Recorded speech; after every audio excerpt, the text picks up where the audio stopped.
क्यों? क्योंकि तू अगर जाएगा तो भाग्य देवता को खड़ा हो जाना पड़ जाएगा, उसको कष्ट होगा, उस भगवान को, उस देवी देवता को। ये बोला है दादू ने, मैं आश्रम में खड़ा हूं, तो अब इसको मैं क्या करूं? मेरे को बड़ा आश्चर्य लगता था कि दादू ये अद्भुत बात बोल रहे हैं। मेरे को शुरू में समझ में नहीं आता था, वो बोलते थे ये सब बात, लेकिन तब पर भी मैं इसको ज़्यादा, अपने आप को बहुत ज़्यादा वो समझता नहीं हूँ। भाई दादू की महिमा अगर ये बात है भी तो वो महिमा मेरी नहीं है, वो उनकी है।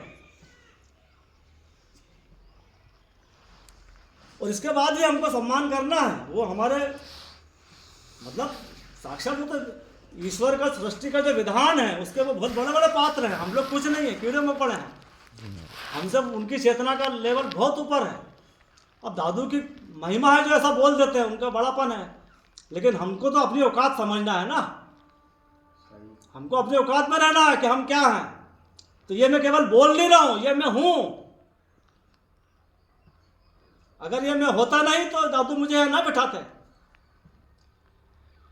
मेरे अंदर का जो सोचने का तरीका वो है, लेकिन जिन लोगों ने मेरे को देखा है पहले अपने जीवन में, वो उनने जो देखा है वो उस रूप में मुझे आंकते हैं। उनके पास उतना बुद्धि का क्षमता नहीं है कि मुझे टोटलिटी में समझ पाए। टोटलिटी में तुम सिर्फ मेरा एक हिस्सा देख के उसके आधार पर मेरा आकलन कर रहा हो।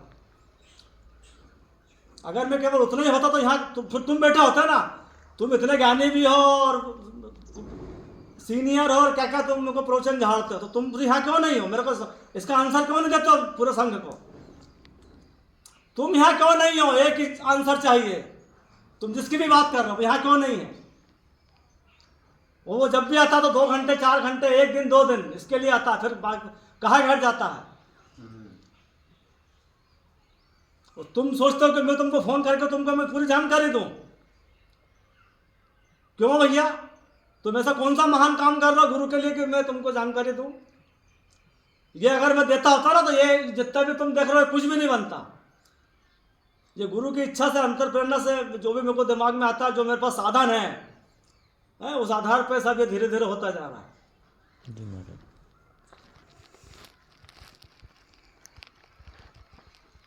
इसलिए मंदिर और आश्रम में बहुत अंतर है। मंदिर तुम जाओगे, जाते जाते तुम्हारी चेतना भिखारी की टाइप रहेगी पूरे टाइम। भिखारी, मेरे को ये दे दे माई, हनुमान जी वो दे दे, गणेश जी ये दे दे, ईसा मसीह वो दे दे, बस मांगते ही रहोगे पूरा टाइम। और आश्रम में आओगे तुम देने के लिए कि मेरा हे प्रभु तूने सूरज दिया, चांद दिया, पानी दिया, हवा दी, ये शरीर दिया, मेरा मन दिया। अब इतने को तूने जब दिया तो मैं तुमको धन्यवाद स्वरूप मैं अपना, मेरे पास समय जो भी है मैं उसका एक अंश आपके उसमें सेवा में दे रहा हूँ। ये भाव से तुम आश्रम में आते हो। ये आश्रम है, यहाँ पर तुम देने की भावना से आते हो। तुमको कोई डिमांड नहीं है मन में, आत्मा में कि भाई मेरे को ये चाहिए, कुछ नहीं चाहिए। प्रभु तूने बहुत दिया है, तूने मेरी औकात से ज़्यादा मुझे दिया है। जो दिया है मैं उसमें आनंद में हूँ। और अब मैं धन्यवाद स्वरूप, अहोभाव स्वरूप आपके पास आया हूँ। इस शरीर का मैं कुछ भी उपयोग इस आश्रम के प्रति कर पाऊँ तो मेरा जीवन धन्य होगा, मेरे कुल परंपरा तरेगी। इस तरीके से यहाँ पर आश्रम में आया जाता है। भिखारी बनने से ऊपर जाओ, भिखारी की चेतना से ऊपर उठो। पूरे टाइम तुम जगत को यही सब बता रहे हो। वो एक गुरु गादी उसने लगा रखी, तुम क्या कर रहे हो? जरूरत ही नहीं है। तुम मुझसे पूछा भी नहीं है। दादू ने कभी नहीं बोला ये कि तुम ऐसे इस प्रकार करके लोगों को ठीक करो, नहीं है ये बात। तुम मनमुखी तुम चल रहा हो, मनमुखी तुम सब सिस्टम चला रहे हो। तो चलाओ तो चलाओ, अपना समझना, फिर करोगे तो भरना, अपना समझो। मैं तो भरने का भी नहीं बोलूंगा, अपना समझना। लेकिन मेरे को वो सब चीज में जाने की जरूरत नहीं है। मैं इतने जानता हूं कि एक एक चीज दादू ने यहाँ बिठाया है तो मुझे दायित्व के लिए बिठाया, कर्म करने के लिए। और सब गुरु भाइयों के शुभकामना से, उनके सहयोग से, उनके आशीर्वाद से, गुरु की कृपा से जितना भी शरीर से बन पड़ रहा है वो हो रहा है। बस इतना बात है, मेरी कोई औकात नहीं है। हाँ, और मैं अकेला नहीं, तुम भी उसमें सहभागी हो। हम सब मिलकर कर रहे हैं, हम सब मिलकर कर रहे हैं। कोई अगर 1 रुपये भी यहाँ चढ़ाता है तो वो भी, उसका भी योगदान है। नहीं, कोई शरीर से यहाँ आके सेवा दे रहा है, उसको भी योगदान है, सबका योगदान है। ये कुत्ता जो है इसका भी योगदान है, ये यहाँ की चौकीदारी करता है, ये भी अपना सहयोग इस आश्रम के लिए दे रहा है। चिड़िया है, सब सब। तो समझ में आ गया ना मंदिर और आश्रम का अंतर? नहीं आया? आ गया। हाँ, मंदिर जाओगे जितना उतना तुम भिखारी बनोगे, और आश्रम जितना जाओगे उतना तुम आंतरिक सबलता तुमको उपलब्ध होगी। शुरू शुरू में बड़ा लगेगा, बेचैनी मन को पकड़ेगी, लेकिन करते करते एक दिन तुम इतना अपने आप को आत्मबल से युक्त पाओगे जिसकी हद नहीं है।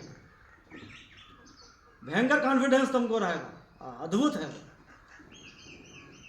मैं ये नहीं कह रहा हूँ कि मंदिर एकदम मत जाओ, ये नहीं कह रहा हूँ, लेकिन तुमको अंतर समझ में आना चाहिए कि कहाँ जाने से हमारा चित्त का, हमारे चेतना का क्या उसमें हमको प्रतिफल मिलता है, ये पता होना चाहिए। तो तुम्हारा से सवाल है कि भाई मंदिर और आश्रम में क्या अंतर है, इसका अभी आंसर और लंबा बहुत ज़्यादा है, लेकिन थोड़े बहुत में जो बात है वो है, ये है। अभी तुम इसमें मीन मेक निकाल सकते हो कि ऐसा और वैसा, लेकिन टोटलिटी में जो गुरु जो बोला गया है ना, ये पर्याप्त है। इसके बहुत सारे अंग अभी बाकी हैं, वो जब बोले जाएंगे तब बात पूरी होगी। तुम मीन मेक तो जो निकालोगे ना, वो तुम्हारी छोटी बुद्धि का परिचायक रहेगा, क्योंकि तुम्हारे पास बोलने को तो कुछ है नहीं। तुम एक दो लाइन खींच के इसमें से और ये बोल दिया महाराज वो तो दादू ने ऐसा बोला था, दादू ने वैसा बोला था, तुम बस टांग खींच सकते हो। तुम केवल टांग खींचना जानते हो, तो तुम वही करोगे। इतनी बात में भी तुम्हारी औकात निर्माण की नहीं है।